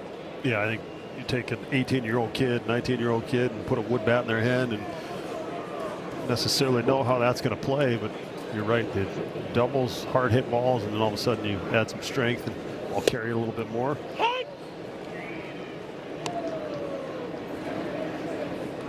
Strike one on DeCenzo. It was a double tonight. This is Cam Smith, beg your pardon. First at bat for Smith, and he went. That call made by Doug Eddings, the crew chief. Astros dugout, not happy. You got a good look from there, don't you? Not talking to you. And Espada saying, we're good. Let's continue to play.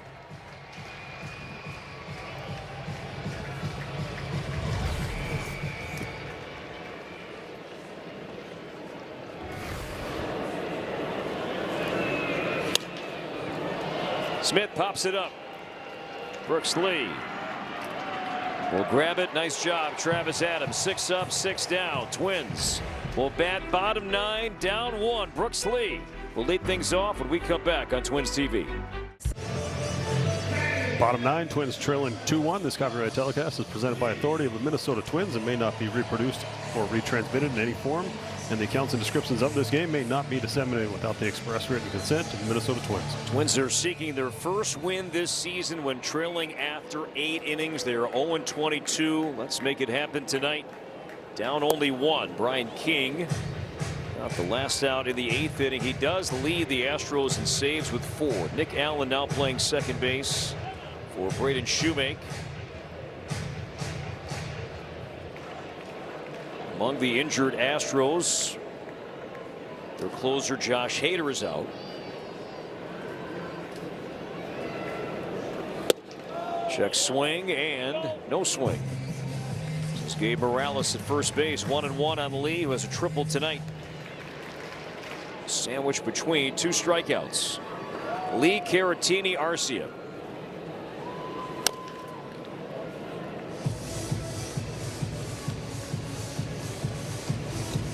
Meanwhile, the Astros, by the way, they have yet to lose a game when leading after 8 innings. They are 18-0.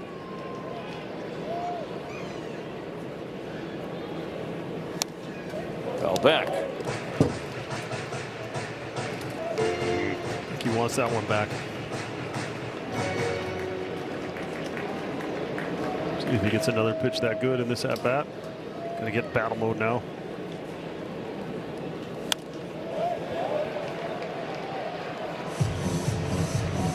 Each team with 1 ABS challenge remaining. As Lee takes a deep breath. Caratini on deck. And Arcia.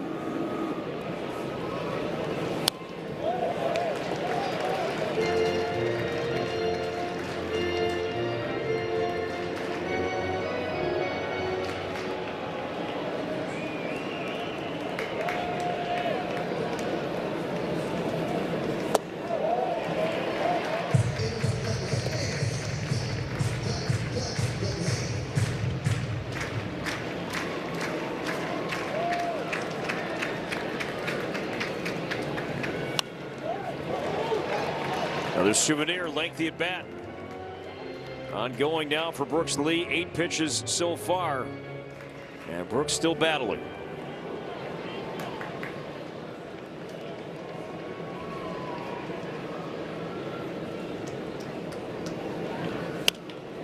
Pulled foul. Hands going early on that fastball running in.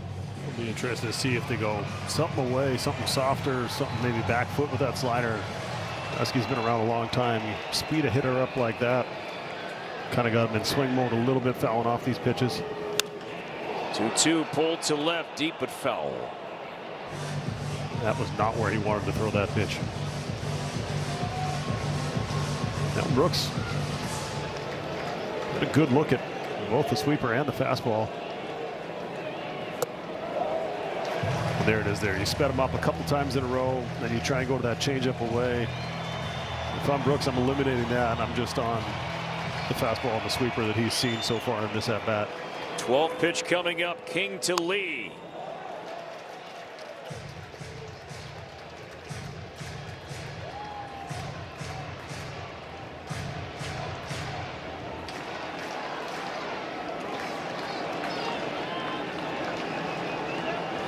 Again, King. 3-2. Struck him out. 13 pitches. And Lee, a rare 3-strikeout game, out number 1 here in the 9th inning. Just a great at-bat. Unfortunately, he came out on the wrong end of it. Got a fastball in the zone.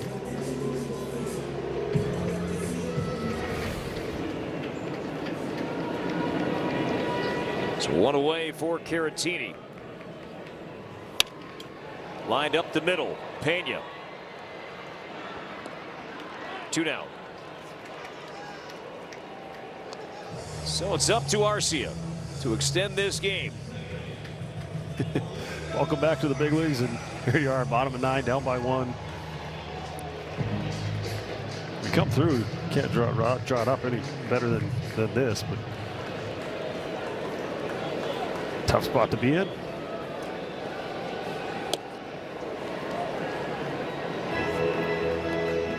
An all-star with Atlanta as recently as 2023. Had some great postseason moments with Milwaukee.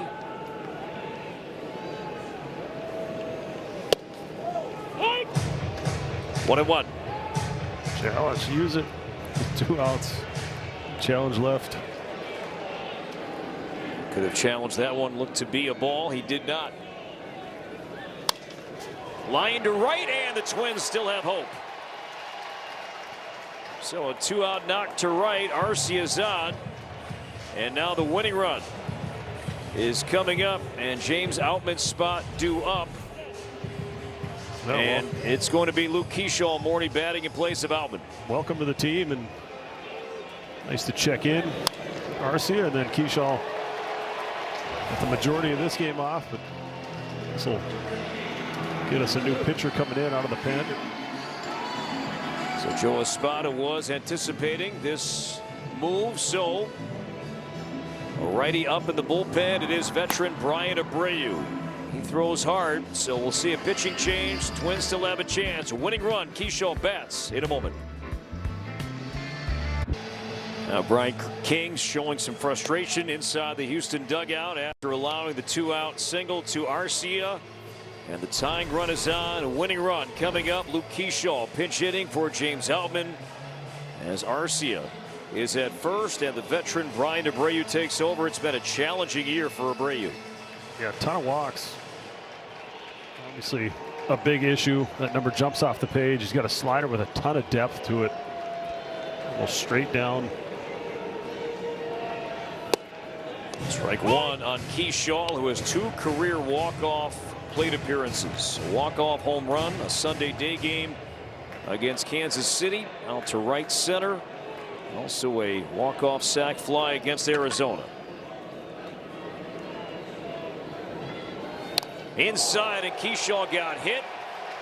Tying run now in scoring position, and the winning run is on, and Keyshaw. Twins have 2 in a row reach here with 2 down in the 9th.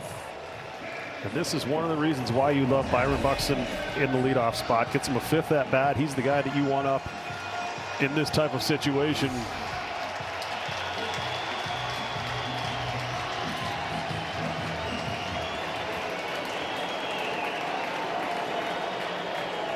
Four career walk-off swings from Byron, and 3 of those home runs.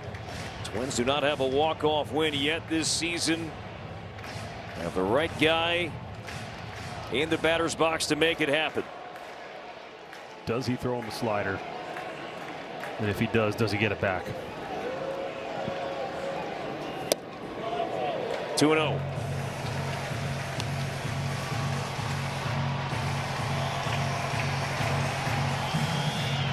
Buxton's first game since Wednesday. Was out with a sore hip.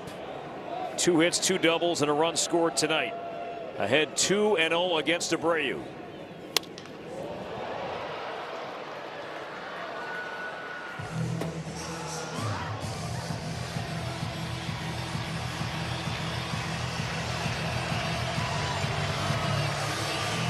Arcia 2-out single. He's the tying run. Keyshaw got hit by a pitch. He's the winning run.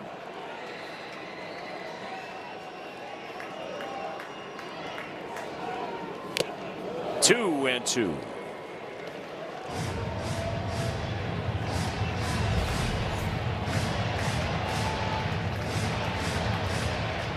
He was on time. See if they go back up there again or try to throw that slider. It's got a lot of depth below the zone.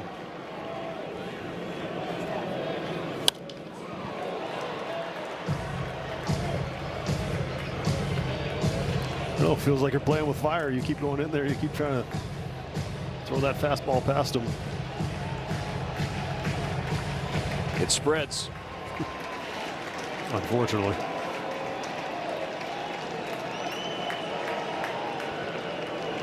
Again, the 2-2 to Byron Buxton. Gets away from Vasquez. Everybody moves up 1. Wild pitch to Abreu. Arcia to third. Keyshaw to second. And now just a single could win this game. Really interesting. Do you throw him another pitch in the vicinity of the strike zone? I got Vasquez on the bare hand after it hit his glove. So you give it a little extra time here, but if you're going to throw a fastball, it's got to be letters or above. If they're going to throw a breaking ball, it can't be in the zone. You have the open base. Or do you just trust it and go right at him and see what happens? But you've shown him a lot of fastballs in this at-bat. Playing with fire if you throw him a strike here. Full count to Buxton, bottom 9 in a 1-run game. Popped up, hooking foul. And this will be playable for Paredes. He's got it, and the Astros hang on.